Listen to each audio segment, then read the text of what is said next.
to another episode of the Total R&B Podcast with Halftime Chat. My name is Loreena, and today I am so excited and honored to have my guest with me today. She is a singer, songwriter, actress, activist. She is a Tony Award winner for her role in Pearly. She is a three-time Grammy-nominated artist. She is also the recipient of a star on the Hollywood Walk of Fame, and she is the first Black woman to take on the role of Fantine in Les Miserables. And she also has a street called Melba Moore Plaza, which is so cool. So welcome to the podcast, or I should say welcome back, Melba Moore. How are Thank you? you. Great. You're the first Black person I've met that could say Les Miserables. Oh, probably because I'm from Quebec. I'm from Montreal, so we speak French and Oh, English. So I have a cheat code. yes. Thank you for having me. I'm really happy to be here. I'm honored to have you. I'm a big fan, so this is really special to me to get to speak with you today. So the first time I interview anyone, I always ask the same first question, which is what comes to mind when I say, what is your first memory of R&B music? Oh, you know why that's so hard? Because I'm so old. I go so far back. But I think that's I can great.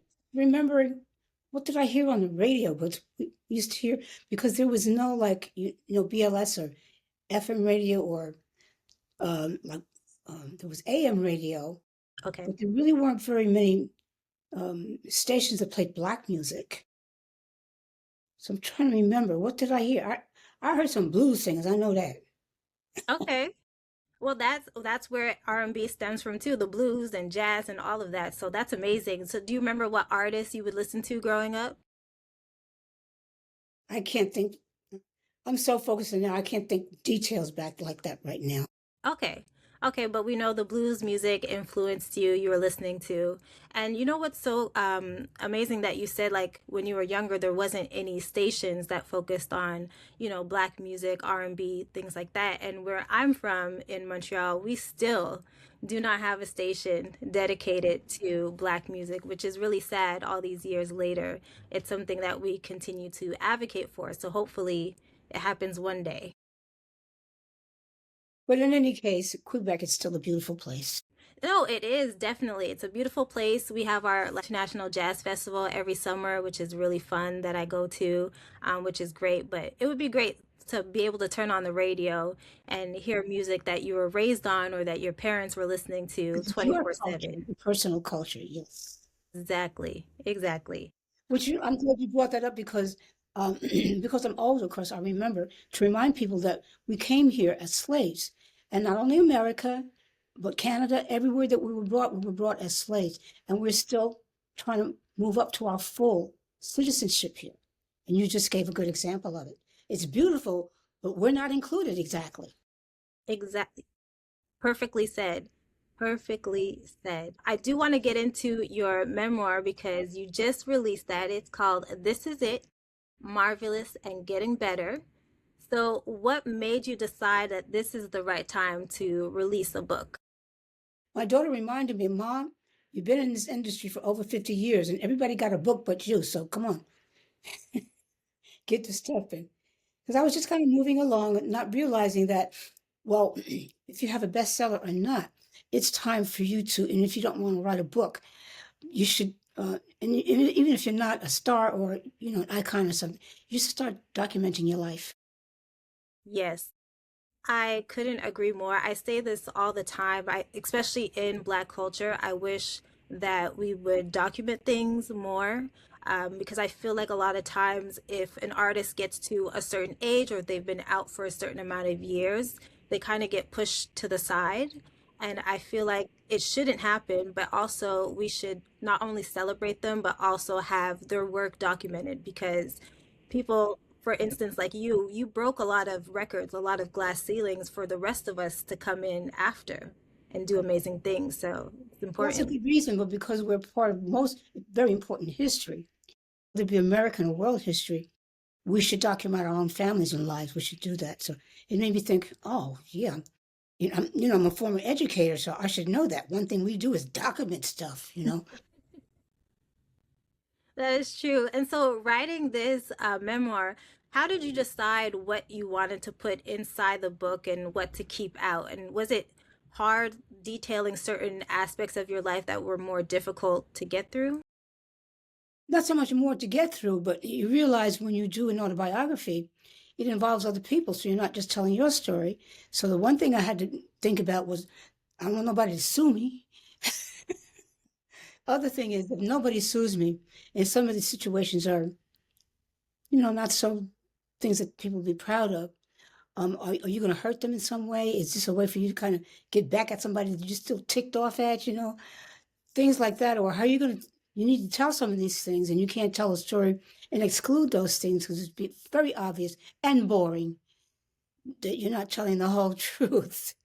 And so if you pick the stories, try to pick the ones that you feel are meaningful to people. So it means, although I've had a long life, you can't include them all, so you have to exclude them. You try to figure out what are you going to include. Well, my daughter and my fellow team writers, in terms of the book, helped me decide. Well, that's for this audience. That's for this audience, because this is for an audience now, just like a concert would be or recording.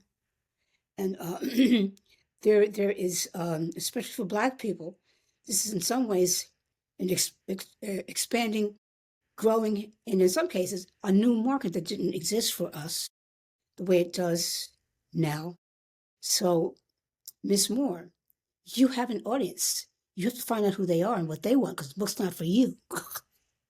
And it's not only you can document your life or whatever, it's because you're relating to people that who should now document their lives. And even if they don't, they need to be interested and they need to be inspired. So those are the guidelines that my daughter, my publicist, and my co-writer helped me define and figure out what they should be.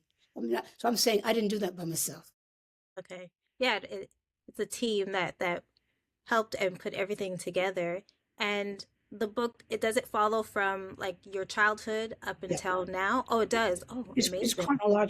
chronological, but it's memoir, which means it's a lot narrower than a whole autobiography. Got it. And from this experience, do you see yourself releasing other books in the future? Absolutely. Whew. Oh, yes. Because I'm seeing, first of all, it's a new way of meeting and greeting my audiences. It's expanding my audiences. I can still include my music. You can do a lot of things to diversify and expand, but still keep your foundation. You don't lose anything, but you gain some things. So absolutely. And I'm saying, wait a minute. I'm articulate. I can be right. Let me write some books. Everybody's writing books. Yeah, it's true. Everybody, a lot of celebrities are writing books. So I'm glad that you tapped in. And now that we have a book, a memoir on your life, and we're probably going to get more. So I'm really excited about that. I do want to talk about your career a little bit. So, Broadway is something that you've done that you're really known for. You won the Tony Award that I mentioned earlier for Pearly, and that was only your second production, right? Correct. So, winning that award, like looking back now, how does that make you feel? Because that is such a huge moment, but I'm pretty sure during that moment, like so many things were happening at once. It So was looking back on it, like how does that make you feel? astonished still because all of the things that were happening, I was learning at the first time. It was not only just my second play, but it was my only second experience in any kind of theater. So I didn't have a background or any preparation for theater. So you're learning all that at the same time. And my first play, Hair, of course, was revolutionary, but they had a great, they did that on purpose. It was what they call experimental theater. So they had a gentleman by the name of Tom O'Horan who specialized in grooming people who had interesting talents and personalities for the particular roles that they wanted in that play. So they actually trained me and several other people who hadn't done any theater before for this piece. So that was monumental in terms of coming along with what seemed like an accident and falling into theater. And just the way things happened was so bizarre and so unusual. That's pretty amazing that that's your second play, but you had no prior experience. Like to me, that's so amazing to win that award. And then last time you were on Halftime Chat speaking with Namdi, you said after you won the award, the production for Pearly was still ongoing, so you still had shows to do. Did you feel any pressure after winning a Tony? Oh, absolutely. Because I'd gone like from being like a backup singer and starting to kind of move my way up into doing jingles and stuff. To think you can't do that because you're a star now. They only play scale and da da da da. You're not that person anymore, ever. And I know it's only a day, but once that hit the New York Times and everything else, you were another person. And so a lot of the things that whatever it was you were before, you can't do that. The other side of that was that I better get an agent. I don't know what the hell I'm doing here. Because But yeah, now, you were doing all that on your own. yeah, Wow. because I was in hair and I've been in the show. By the time I left, I had the lead, and I replaced Diane Keaton, became the first black actress to replace white actress in the lead role. But the show had been running for a year and a half, and so one of my fellow actors reminded me that it would be a good idea to start looking for some other theater pieces. I said, but I don't know nobody in theater but you, and I don't have an agent. So I got the next play by a fellow actor telling me about the auditions for Pearly, and went up for it, and got it. And then I discovered what a Tony Award was. So you're talking about learning about so many things at the same time. And now in the play Hair, we had lots of vignettes that came together to make a story. But this was different. This was a real story and real character that you had to maintain throughout all the scenes. And so now you had to learn to be an actor and what all that meant, not just stage left and right, okay? So you're learning on the job. So mind-boggling. So I realize now, I always say I don't know how to multitask, but I think I did. Learning so many different things and having been in the show for several months and kind of things kind of gelling to you. You know, you finally one morning, one day, I'm working out on the stage and I'm finally got my lines and everything together. And I said, oh my God, they're looking at me. You finally start to think like as an actor on the stage and you can see both sides for yourself. I said, oh my God. And oh, this is a comedy. That's why everybody's laughing all the time. I mean, you know these things, but they kind of start to find because I guess it's the learning process when you're taking all these things in all at the same time. And then, at the same time, from Pearly, then after, well, let me just say this. I don't know if you know this, but in the beginning, I only had one song. It was a title song, Pearly. Okay. I didn't know that. But I had this incredible range. So at the last note, I go way up and hold it forever, and then back up and hold it some more. So I was doing previews, and it kept stopping the show and getting a standing ovation. So people kept going to Philip Rose, the director, and said, "You got to give that girl a second song," because I only had one song. So they created "I Got Love" and put it in the second act, but they made it around how I sing. So they created the song, and by that time, we don't have a relationship, but I've already fallen in love with Pearlie. So I'm saying, he thinks I'm afraid. Oh, I'm just dreaming about him and everything. I got love, love, love, love. And hold it forever and bend back and hold it some more. I love it. Yeah, that is such a like that's legendary. I got love. Oh my goodness. I did not know that that was written specifically for you. Wow. So so much amazing stories. And another play that you did that I want to touch on that I feel like a lot of people don't really talk about, which is Timbuktu with Eartha Kitt and Jeffrey Holder. So how was that experience? Because those are two other like artists that I just love. They have this like regalness about They them. do. They do. First of all, because they come from another era of royalty in drama and the arts. Usually they're multi-talented. Like Jeffrey designed all the costumes for the play, for the musical. He did all the choreography, and I'm trying to think of the musical that it was patterned after. It was a a musical that had been done, I think, in movies or in television, and it was a white one. Uh, Oh, Kismet, I think is that correct? Kismet, Okay. yes, which is Shakespeare. I'm shaking my head, right? We done went from Shakespeare to us. Okay. That's what Eartha Kitt and Jeffrey Holder do. They bring royalty to everything. And they allowed me to do the other side of my singing style, which is not exactly classical, but almost semi-classical. Totally, totally different than Pearlie. Yeah, that's what I would imagine. It would be very different from that character too. And then Oh, also yes, to but the she was very like Princessy and flowy, and but African, of course. But which reminds me that I don't know if you know, or we should mention too, is that I became the first Black actress to do the lead role of Fantine in Les Miserables, which of course is not about Black people, it's about the French Revolution. wow. And for that role, did you have to audition or that was just given to you? No, that's another wonderful story of how it happened.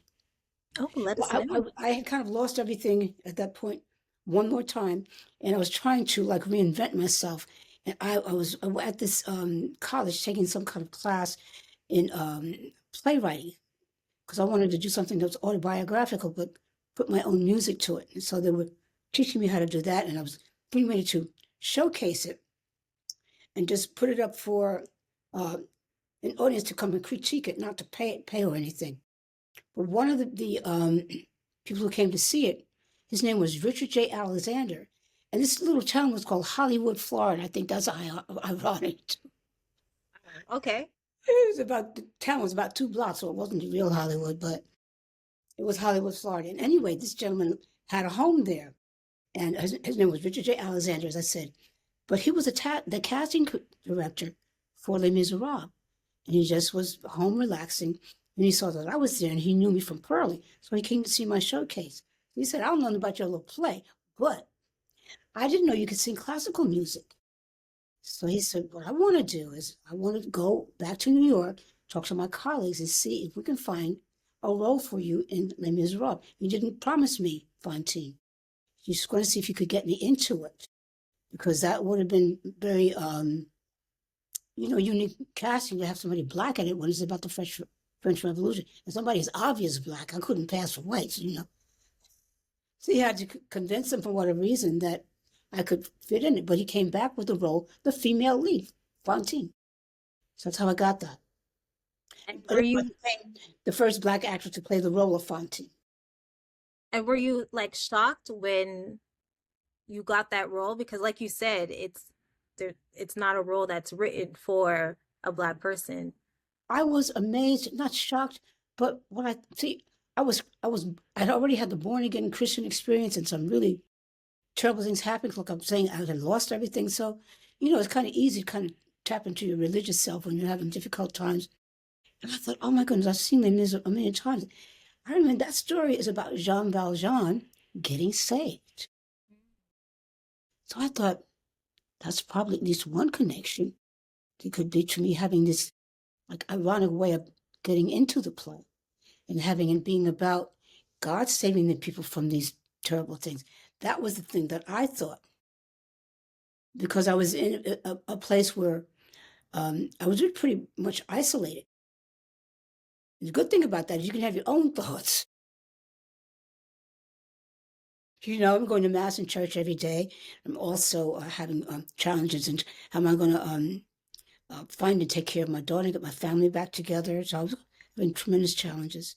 So it makes you think very, very seriously about some monumental religious and spiritual things, not so much, gee, I'm the first Black I didn't think about that so much. Then, of course, meeting Richard J. and just talking with him a little bit, just seeing his personality and what I could see, he could see in me something besides just being a popular actor or a Black person or whatever, even though we didn't talk about that. So when he said he would find a place for me in the play, that would have been unique enough to find a place for a Black person about a French Revolution. But to come back with the female lead, that had to be God. Yeah, I was just gonna say too, like especially for that to happen at that point in your life, I was in my mind, I was like, that is definitely God just looking out for you and basically giving you what exactly you needed at that point in time. Agreed. Definitely. Oh Agreed. And I wow. think for me to be the first person to play that role, a lot of people have played it since. Mhm. It was an important time in through the history on Broadway for that breakthrough to be possible, even somebody to consider that. But I think at the time that I came into Les Mis, it had already been running about between 6 and 10 years. So they Wow. could probably consider some refreshment. Why would they consider anything like that, Hmm. True. Because They God made them. But that's it because even sometimes I feel like even today when a black actor takes on a role that was previously done by a white actor or was written for a white actor, they often face a lot of backlash too, you know? So for you to take something on like that back in the 90s, like to me that's just like wow, amazing. And to have so many people now come out after you in Broadway and off Broadway taking these roles, I think it's just amazing the path that you've created. Take some credit. I hope. Yeah. I do also want to talk about a variety show that you had on CBS. So you had that with Mr. Clifton Davis, who now everybody is watching on Beyond the Gates, a soap opera.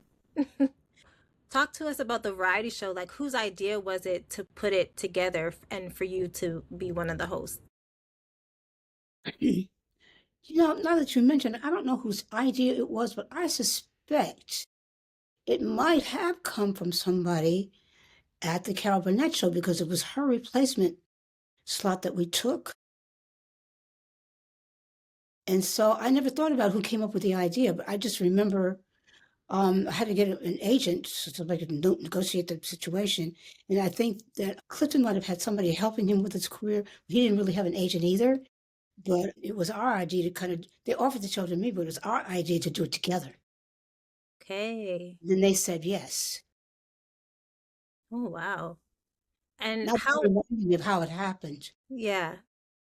And how was that experience doing that? Because again, coming from Broadway, not really being a trained actor, doing the, to me, it's just amazing how you like the roles keep developing and everything. So how was that experience doing that? And then you're partnering with someone also to host the show.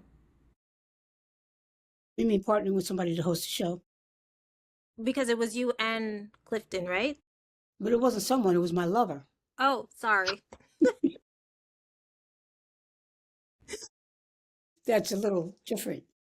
Yes, so that is a whole that adds in a whole other Right. element Right. into it. So how was that Right. whole experience doing that together? Well, I can be, kind of dull and say exciting. But so many things were going on that were dynamic and for the first time. Um, but to Nor, I had done television before. So that, again, we were learning on the job. We were having a fresh romance on the job, working together and being together in a relationship. We were working out things musically as well as personally. But everything was a first. And I remember people like Mom's Mabley was our what do you call it, the superintendent, Oh, okay, yes. and Miss Stapleton from All in the Family. Can't think of her first name now, but and we had guests on like Nancy Wilson and Cloris Leachman. Oh, just incredible, top of the entertainment, theater and movie, everything. Guests. I remember going on from that and doing a Be Arthur special. I played opposite Brock Hudson. Bing Crosby had a Christmas special, and when you see the picture of us, it looks like I'm part of his family. So I can see, looking at something like that, that breaks barriers. Yeah. I'm sure Bing Crosby had other other black people in his realm, but to be in that kind of prominence, it was really, really quite amazing. Would you ask me about Melba Moore Clifton Davis show? And that was amazing. I brought my own music director, keyboardist, and of course, Clifton is a songwriter and keyboardist himself. And also brought one of the young ladies from the chorus of Hurley, because she was a great singer and everything. And she wasn't supposed to sing solo. She sang backup and everything, but she was hilarious. And we were concerned that we could have somebody aboard because we were breaking the barrier in terms of humor, that we didn't want white people to write our humor Oh, and yeah. possibly insult us. So I think we were very insightful to try to bring along some help, because we didn't, we hadn't done this before. But you watch TV, you see the kinds of jokes that they make, or what they would do. Because you watch Carol Burnett, and you see how she broke barriers, and you know, if you ever watched some of the old ones, you got to watch the ones that you had with somebody like Sammy Davis, where they really, really go head on with racism. Okay. I've seen like clips of it, and I remember my uncle had I think it's my uncle and my grandma. They had it on like DVD. So I will watch some of the episodes, but I have to look for that specifically. And What? look for mine, because one of the ones when I think I only did it with her once, but I did it with her, and we played like we were two kids in the candy store, and we were stealing candy. It was hilarious. So I had been to Aruba somewhere, so she was so white, and I was so dark. It just made it even funnier. Okay, definitely gonna have to look out for If you that. don't even hear what we're saying, it looks ridiculous. I don't know if you see some of the old tapes of Lily Tomlin when she plays this little girl, and there's a big. They make this furniture huge. We're like that too. These little kids, when the furniture is really, really big and outside.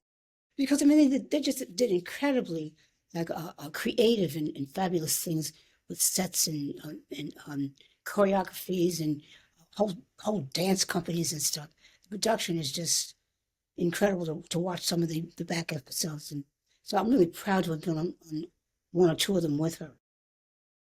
And for your variety show, did you guys have a lot of freedom? Because you said you were able to bring in people and to make sure that the skits, like the writing, was authentic and not, Well, racist. not freedom, but we had great input. Okay. When you say freedom, I think in terms of trying to create something, we didn't try to do that. But whatever they gave us, we kind of tailor made it to fit what we thought was closer to myself and what would please all audiences, not just Black audiences, Yeah. because we were crossover. Yes, important, very important. And I think is it after that is when you had your own sitcom, Melba? I did, yeah. Okay, and that premiered the same time as the explosion with the Challenger. That's the same Absolutely. night. So Yeah. did that have an effect on the show? Had a tremendous effect, for two reasons, because that took up everybody's attention in depth for quite a long time. But also, my then husband had spearheaded that and had a meeting with somebody, and that we just began the preliminaries of that. So we really didn't have a follow up team to go back and reschedule it and reshoot it. So we couldn't follow up. And then shortly after that, we were divorced. Okay, okay. But how was that experience? Would that be something you would do again? Like have a sitcom? Absolutely, that was wonderful. Oh yeah. Sing. Okay, and I want to talk to also about, oh, actually, before I move on to your music, I wanted to talk about one of my favorite movies that you were in, which is Fighting Temptation. I love that movie. Love it so much. And it's a star-studded cast. Like everybody and their mother is in that movie. And I just feel like people don't talk about it enough. I don't know why, because it has like I You think know, it they was watch it all the time, and people watch it like it just came out. They don't talk about it, but they watch it all the time. Talking about it, we just made it. They love the movie, thank God. yeah, no, of course. What do you remember being on that set with all those amazing, talented singers and actors? Fanning out. But a couple of the things I remember, because at the time, for whatever reason, I don't know what I was focused on, but I really didn't see a lot of movies or watch a lot of television. Maybe I was kind of refocusing my life on what I was going to do in my career. But one of the people, I knew his name, but I really actually knew his father better than him, was Cuba Gooding, because he had hit records during the time I was doing records. And I know that he had a couple of sons that were actors. And Cuba Gooding Jr. had a couple of movies out. Mhm. And so I heard about him, so I knew his face and everything. But when we were in one of the uh, rehearsal scenes where he was going to be the choir director, and of course we had this star-studded choir, all these crazy people. It just makes you laugh to think. Well, it doesn't make me laugh because I break my heart. The Angie Stone and just incredible people. The lady from the Golden Girls, what's her name? Oh, yes. She played a Blanche, right? Yes, Blanche. Yeah. I don't remember her real name. But can you imagine what it is like to be on the stage with people? I mean, they're wonderful people, but to see them at their work, because they're really funny. You know, they're really hilarious. But about Cuba, he was excellent at what he was doing, but he was standing there. I didn't know that he was the athlete that he is. And so the music started and he just did like a back flip. I said, I was so taken as gas. Instead of breathing out and screaming, I breathed in and asphyxiated. Oh, no. What did he just do? And then he stood there like nothing happened. But to me, I like that example because it showed to me like each person, their different talents, like Faith Evans, like Pastor Shirley Caesar, like the one that she did the duet with, can't think of her name now. But these incredible, talented actors and singers. No, It it's was, it was amazing to see and watch them shoot their scenes and stuff. oh, wow. And what was it? Terry Lewis did the music. Oh, wow, I didn't know that. So being in the studio with him, like one of the instances, not in the book, but it was interesting. Did you remember the character who always played the tambourine? Yes. Yes. Well, the problem with her, she played it very well, but she could only play one beat. So One beat. Oh no. we were in the studio, they were trying to get her to play this other beat. She still played the same beat. And so the dude, I think it was Terry, he looked at me, he says,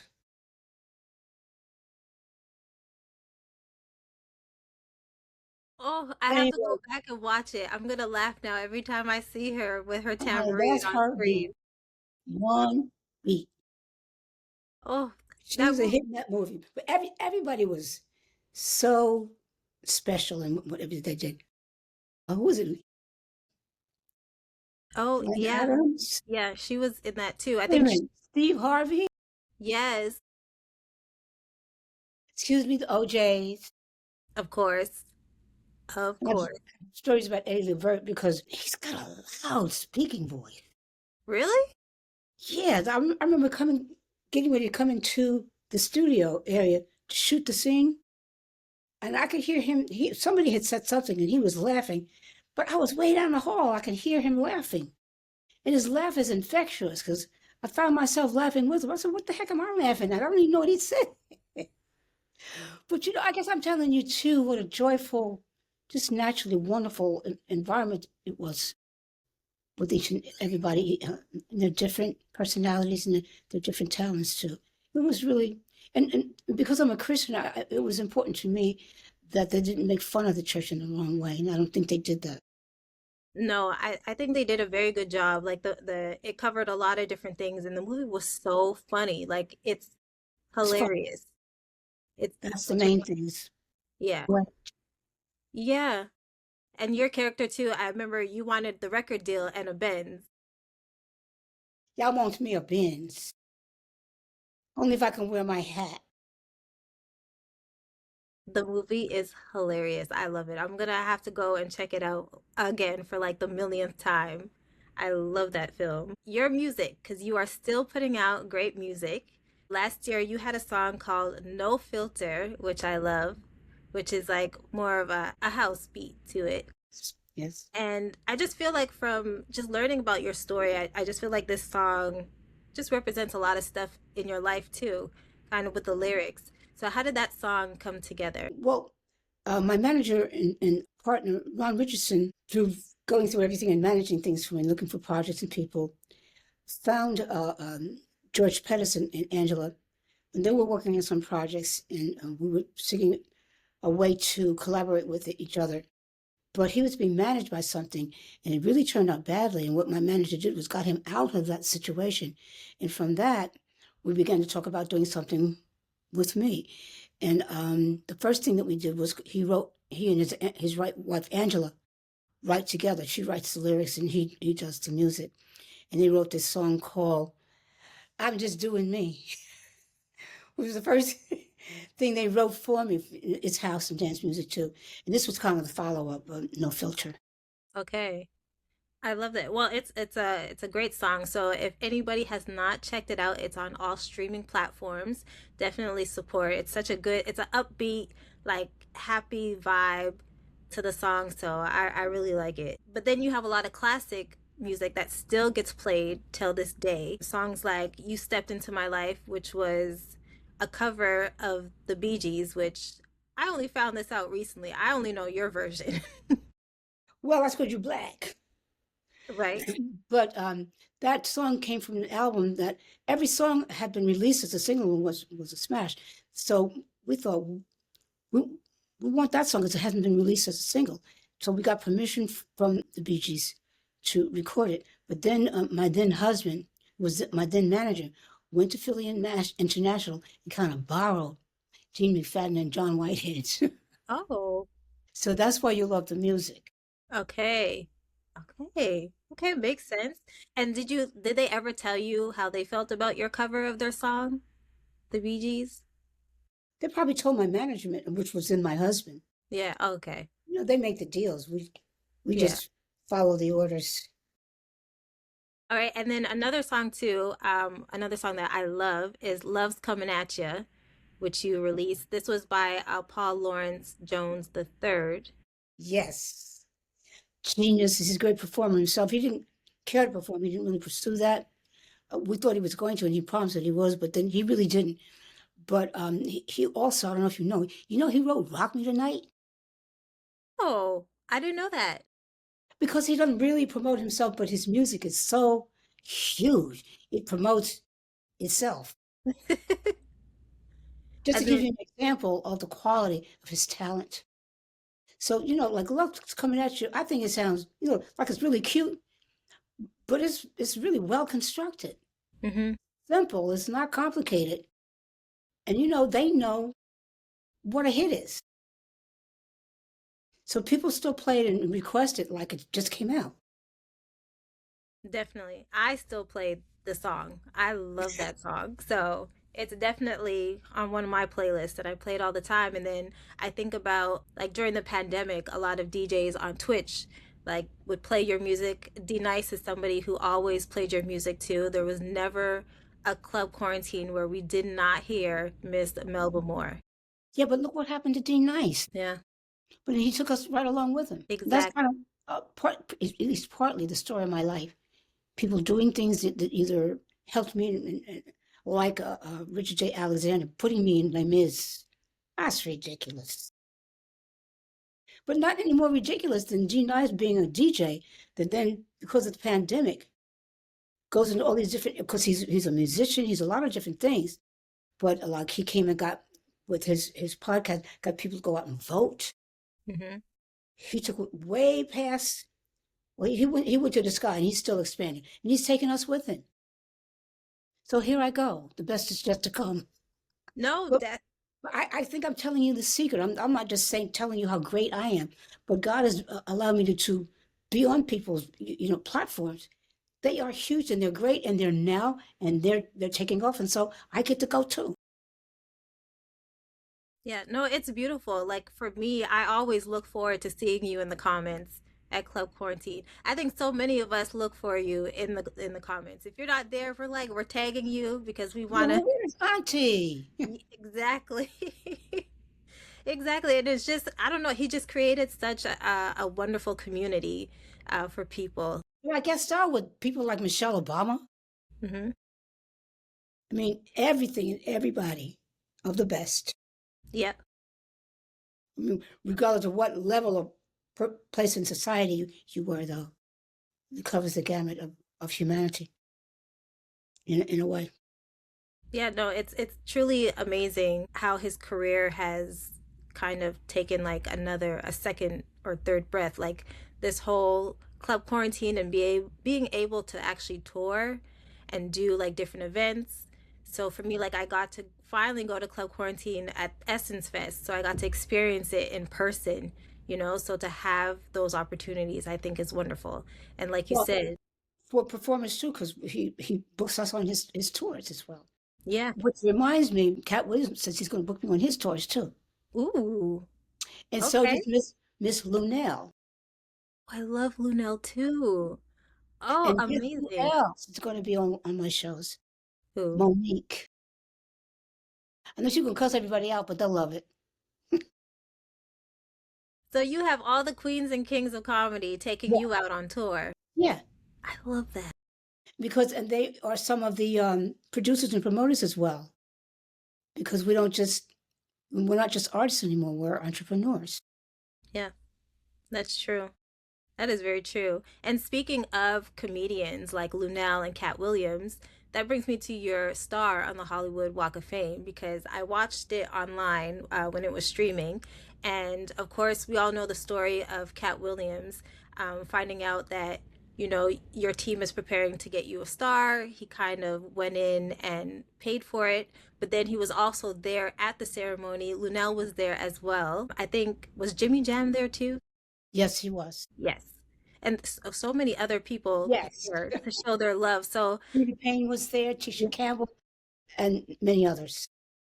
so now you're there on the Hollywood Walk of Fame forever. That's another moment too that's just amazing. Like Yes. how was that ceremony? Because I feel like there's a lot happening in such a short period of time. That seems to be the case with me. So I'm glad, first of all of this is on, it's documented, it's on video, it's on tape. So you can go back and remember and kind of realize what happened to you. Because when you're having these conversations, you make it sound like, oh wow, wow, wow, wow. But these really are things that you can't take it all in at that moment. And something especially if you've been struggling or you've had other challenges, or you weren't paying attention to it. And these are not only monumental, some of them like the start that's permanent. Hmm.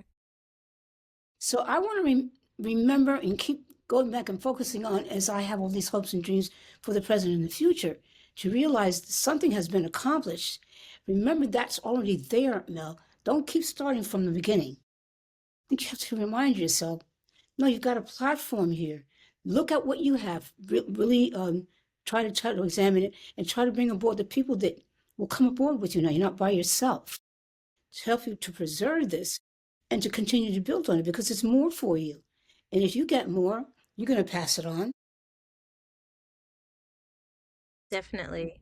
I think that's just a lesson to learn. I think for not even just artists, but just people in general, especially now, I feel like we're always on the go. It's like, what's the next thing? What's the next thing?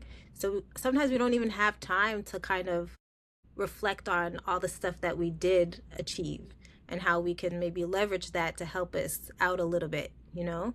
So I think that's It would be nice for me to tell everybody to take time. Maybe you can't. However, we're putting it out here now. And so at a certain point, you will be able to take time and just look at yourself and what God has given you and look at it that way because you'll have a gratitude. And especially if you're having a challenge at the time, perhaps that won't hit you so hard or make you say, oh, but look here, you know. and even in this industry, like we keep talking about like all the amazing things you've done and the barriers that you've broken, but you've always stayed Melba Moore. Like you've always stayed yourself. So it seems from the outside looking in, like you've never changed. You kind of do what you want to do. Like you were, Well, nominated in the rock I, category. I do what I need to do. Oh, true. Well, the difference is it keeps you humble Or you see somebody else with something, well, I want to do that. It keeps you from being envious. That can spoil you. But yeah, because I don't want to make it look like I'm so smart. I mean, a lot of times I don't have this, I don't have that, I don't have that. You're kind of feeling desperate. And sometimes in that kind of anxiousness, sometimes you're a little bit more alert. You pay a different kind of attention to the soul. I don't want to tell everybody, well, just be da da da da da, because life is not like that way. And I would just say, look at me, see, I didn't know what the heck I was doing. You can have good stuff too. But I think that happens to so many of us. Like a lot of us are kind of learning as we go, like how you were doing also with the different projects that came your way. But a lot of us don't admit that we don't know what we're doing. A lot of us try to make it seem like, oh no, I know, I got this. I know what I'm doing. So for you to actually, share that, I think that will help a lot of people too. Well, I think sometimes when you're going, you think you have a plan, you think you know what you're doing. So I don't want to accuse people of being too smart for themselves. The mental attitudes and the ways that we are is too complicated to fathom. So I guess I want to try to just include every type of possibility of humanity, which I don't have a clue about. It's still possible for you to do whatever. You can be stupid, ugly, dumb, and it can still happen for you. It's true. Because first of all, you are still precious in the sight of the Lord, and He's in charge. Amen. Definitely. Um, Another song I wanted to talk about was Lean on Me, because that is a song that was also done by Aretha Franklin, which is pretty cool. And I heard that's someone that you looked up to in the industry. So were you able ever to meet Aretha Franklin? Oh, you did? She invited me to a couple of her personal birthday or Christmas parties. I can't remember. I think it was birthday parties. And she would have some of her friends, perform. So I performed Lean on Me for her. And she came up and hugged me, and we took a picture together. And I just fanned out once again. I mean, because we're all fans. We all have people that we just, for whatever the reason, we just love what their art is or what their talent is. And it doesn't have to be music or, entertainment. Just something that makes us think, oh, wow, that's great. It's so exciting. And she looked up with me with such kindness and, sweetness. She's, you really saying that? Yeah, yeah. And she's such a appreciative of talents and people that are not necessarily R&B or like her.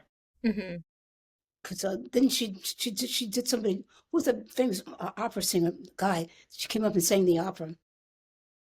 You probably heard about it. Oh, If you can't think about it, I think of can't who it was. remember his first You name, know, but is his last name like Pavarotti or somebody like that, somebody great, some great, and she did his opera. Okay, and I know she didn't sing opera, but she had an appreciation for how gifted she is, not, but still a love of everybody else. I'm not trying to say she was a perfect person, but she was a nice person. Yeah, no, there's so many great stories that people share of Aretha, but one thing's for sure is that she does love talent, like music, singers, music. She's really into artistry. Like there's no mistake with that. And there's always so many artists that share those type of stories when they do get to meet her, which is pretty cool. Yeah. Another song, the last song I want to talk to you about is Lift Every Voice and Sing, that you did, and it features so many other singers like Dionne Warwick, Stevie Wonder, Anita Baker, and it was also entered into the Congressional Record and added to the Library of Congress, a National Recording Registry, which is a lot. But So how did you put that together with those artists like coming in to record? okay, well, I was watching TV and I saw the NAACP Awards, and they were honoring Dr. Dorothy Height, who was the head of the National Council of Negro Women. And so when I saw her speak, I was really so impressed with her. So I found out the number to the National Council of Negro Women, and I called her and I asked her, would she kind of, I guess, mentor me and let me just, I had some downtime. I think I had pneumonia or something, so I was recovering, so I had a lot of time. If I could just come and be with the organization and see what kinds of community services they did, because I would love to be a part of those kinds of activities. And so I traveled around the country with her. She gave me the title of membership chair. So I would be like one of the public faces of the organization.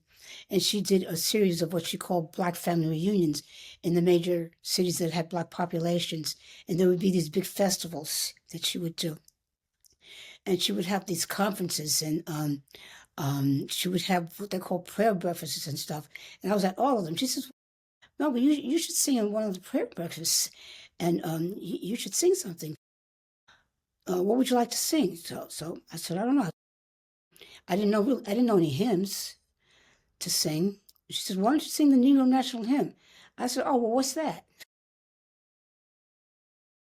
Did I realize being in New York and going to Catholic school, I kind of missed out. I saw it at a distance, but I didn't pay attention. If I was in the South, I would have a culture teaching me that and, having it near me somewhere. But I didn't, so I missed it. So I said, I bet you there's a lot of Black people who don't know.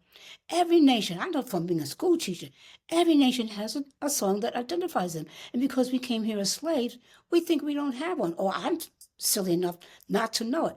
But that's a shame. That should not be. So let me see what I could do about maybe going to my record company and seeing if I could record the song. And the gentleman who was our A&R director, or head of artist development music, was a Black man by the name of Scott Folks. So I don't know, maybe he would have some kind of empathy for my heart wanted me to try to do this. So he introduced me to BB and CC Winans, which is the first secular artist that any first sacred artist that any secular record company had were both on Capitol Records. Well, BB Winans went out and got everybody for me. And then I don't know if it was I who called her or someone who called Debbie Allen, because we were friends, Okay. to direct it. Wow. So she's going to put us all in white and had Jasmine Guy dancing. She, directed and choreographed the whole visual thing. And we got Bobby Brown and everything. Trying to think of what. Oh, wait, the Clark sisters. Oh, wow. I mean, we have an amazing array of, what's the a cappella group? Black, I can't think of everybody's name now. Okay. But just amazing talent. They weren't just popular, they were amazing, amazing, amazing, talented people to come together to give honor to our national anthem. And then because I was with Dr. Height, and she introduced me also to Dr. C. Dolores Tucker, who was a congresswoman. So between the two of them, they initiated being able to get it entered into the congressional record. So my relationship with her and Congressman William Fauntroy.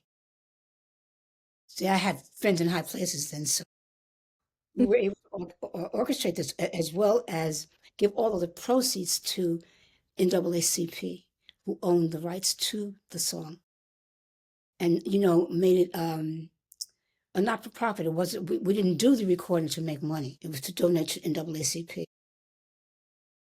I love that. What else you want to know? Well, speaking of that, because I feel like that kind of ties into the activism that you've done with Yeah, Dr. Height that you just mentioned before, it which does. I need to look into her to learn more about her story Oh, too. she's amazing. Yeah, I'm definitely gonna do that. She's amazing. You were a part of advocating for Martin Luther King Jr.'s birthday to be a national Yes. holiday. Yes. I'm trying to think how that happened, but what is making me so excited is touring the country with Stevie Wonder and Reverend Jesse Jackson. Reverend Jackson used to tell me my lean on me was his "We Are Somebody." And of course, Stevie Wonder and his music and his advocacy too. He's such an activist. Actually, Stevie kind of really spearheaded all of the different moments that we had to do that. Okay. And excuse me, excuse me, how can I forget this? Oh, spending so much time with Mrs. King. Oh, what you don't know about Miss King is that she was a little speed demon. She would come in her car, and pick me up at the airport and meet me at the airplane. You know, not at the gate. Yeah, at the airplane. And I get in the seat, and the driver would drive me so fast and make a turn and fling me all the way over to the other side. And she'd be turning around, yeah, and never such and such and such. She don't even notice anything happened. Speed demon. You're all the way on the other side of the car. Slowly, she's looking down at the floor, still talking to me. These are true stories. Coretta Scott King. Of it. Oh, Wonderful. Miss And Melba what's Moore, most what exciting is that I took my daughter on a lot of these family reunion things. So she went to a French bilingual elementary school, okay. and she was so impressed. She made them celebrate Dr. Martin Luther King's birthday. There didn't no black people in the school but her. I love it, but that's what you got to do. And she was so inspired, you know. And so, like, you know, you can grow up and see how we're mistreated and left out and be bitter about it. She said, no, we are celebrating this because da-da, and you're just proud and happy. And that's a great weapon, too. Yeah. Yeah, no, that's what you have to do. That's amazing. Like I think about that too, like living here in Montreal, like a lot of times in school, like I would be like one of two black kids in the classroom. And then the higher you go in education, unfortunately, there's less black people. So by the time I got to university, there was just like a very small group of us, and that's there. So I think it's important that like parents or community leaders instill those things in us so that we do learn about our history, but then also don't be afraid to, bring that out into mainstream. Oh, if you're such a minority, it's not only that there's just a few of you, maybe you're the only one. So we have to be creative about those things.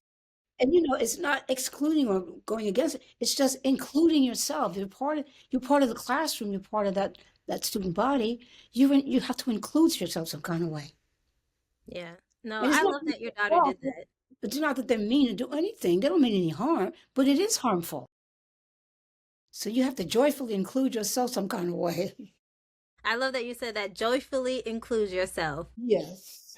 I love that. Because with joy, you can be boisterous if you need to, you know. See, that's another gem. Nobody's going to resist that if they're enjoying you. That's true. That is so true. I love Actually, that. I think that's the power of comedy. Mm-hmm. Why it's so huge. You can say almost anything about anything, and if you make it funny, and depending on what your audience is, you can speak out about things. It's powerful. Yeah, it is. I say comedy is like one of the hardest things to do because you gotta balance that line and hit Well, those and you have marks. to think, and then you have to execute it. It's very difficult. I'm not saying, I'm just saying it's a powerful, powerful, powerful tool. And you have to be, I guess, a good actor and a good speaker, and you have to have a lot of stamina. Yeah, that too. It's really hard work. So I really, of course, I love comedy. Everybody does, but I admire the hard work and the artistry that's required. And then sometimes what's required is courage. And they don't. I mean, the issue doesn't have to be like a favorable one. They maybe something that's controversial. It still have to be if everybody's coming against you. You have to be able to take that. So I'm not going to stand up. I was gonna ask when you go on tour with them, are you gonna try? No, I'm gonna let them have that. I'll be on the bill singing something I know how to do. Say thank you. Let them be funny. Well, before the tour comes about, you do have a performance that is coming up on Sunday, February 1st, which is at the South Orange Performing Arts Center, and it's going to be hosted by WBLS Lenny Green. So that legendary. There's Jeff Red, who's the opening act, and then of course we got Miss Melba Moore. So what can we expect from that um, performance that's happening on February 1st?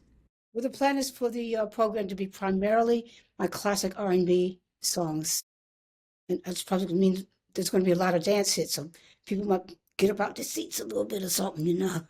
But primarily R&B. I'm sure I'm going to include some tributes like to Miss Lena Horne, maybe Stormy Weather or something like that. Uh, Something like Cole Porter that people are not necessarily aware of, but it always goes well. Some things that I know people love, they don't, may never, they may not be familiar with them. Okay. Things I know they love. Because, like I said, the show's not for me, it's for them. Of course. Is there a song that you do love performing? What do you mean, better than others? Or Yeah, like is there one that you just maybe well, feeding there's off the one crowd? song I really love performing too. It's a Cole Porter song called I Concentrate on You. Okay. And a lot of artists back from, I guess, the 50s, 60s sang it. So if you want to go back and listen to it. And of course, everybody's pretty much, even if you haven't heard his work, has heard of Cole Porter. Yeah. He wrote a lot of beautiful, beautiful music, I think, for a lot of films primarily. Because back in the 50s, we had the glorious days of the movie musicals. Hmm. So they were fabulous. I mean, the costumes, the settings, the stories. I mean, it's where you see like Judy Garland and so many that I can't know. Rosalind Russell. I can't think of them all, but so many great, great, great, great, great artists. I'm And thinking about serious artists, actors like Betty. Can't think of her last name. Well, musical one was Betty Grable, artists of the past. but Excuse me. definitely I know those were real icons too. Icons. They really were. I mean, Judy Garland was ridiculous, and so is her daughter Liza. that is true. Judy and Liza, both icons, legendary artists that brought us great music, great film. So yeah, we definitely got to go back and watch their work too. And for the book that you have, this is it, Marvelous and Getting Better. What do you want people to take away from the book? Like, is there specific messages you want people to take away? Well, I think that all of us are marvelous and getting better. To put it in just a quick soundbite, and that take a chance on yourself and keep starting over. And if you haven't started yet, get courage, get it going. And if you've been doing it for a long time, maybe take a breather, but get up and start again. Definitely. And why did you choose This Is It as the to put in the title? Well, I have to give credit to my publicist, Angela Ellaby, because what they do is they take whatever it is you have and they make a little creative piece out of it and put it into some kind of a style and organization. So he's always calling me the marvelous Melba Moore. That's what he always calls me. So actually came up with the title. But that is fitting, the marvelous Melba Moore. I love that. I love they came up with that. And what fuels you still to do this? Because you've been in the industry for I think 50 years, is it? It's more than that. More more than 50 years. So what fuels you to continue to keep going? Well, I'm laying the groundwork now well, I've already laid the groundwork. What I want to do now with what I've done is continue to build and expand on my management team, my personal team. And so we'll start to maybe do some um, ownership of things that I've done in the past. People keep re-releasing my music. I'll release it. Thinking about some other ways that I can take advantage of what I've done in the past, and then see actually how I want to continue my life in the public industry in the future.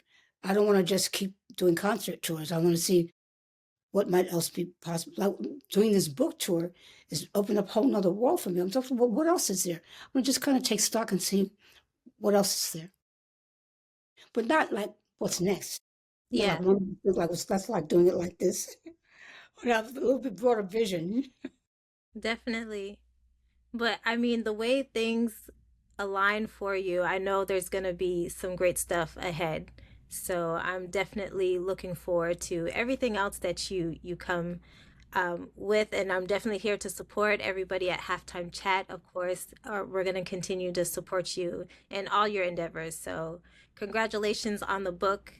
Thank you. And yeah, this was amazing. So, like I said before, like I grew up listening to you, your music played in my house. And now with like the resurgence of finding you on Instagram, because I follow you from you seeing you in the chat with D Nice, it's been great just to see how your star just continues to rise. So yeah, Thank you amazing. so much. That support means everything because you're the other half of our act, you know. Otherwise, we'd be singing in the shower by ourselves. But thank you. No, you'll know that there's a girl in Montreal that's playing your music forever, forever. So I want to thank you so much for taking time out to speak with me today. Is there anything else that you want to mention that I may have forgotten? I think you actually covered everything. The most important things is the upcoming performance at South Orange Performing Arts, and of course, the new book. That's the main two things here.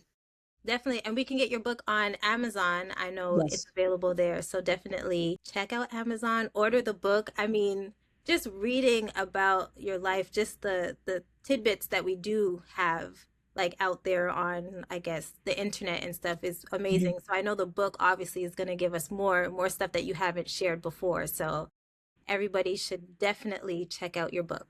Thank you. Well, thank you so much, everybody, for listening and watching. My name is Loreena from the Total R&B Podcast on behalf of Halftime Chat, and I will be back with a brand new episode.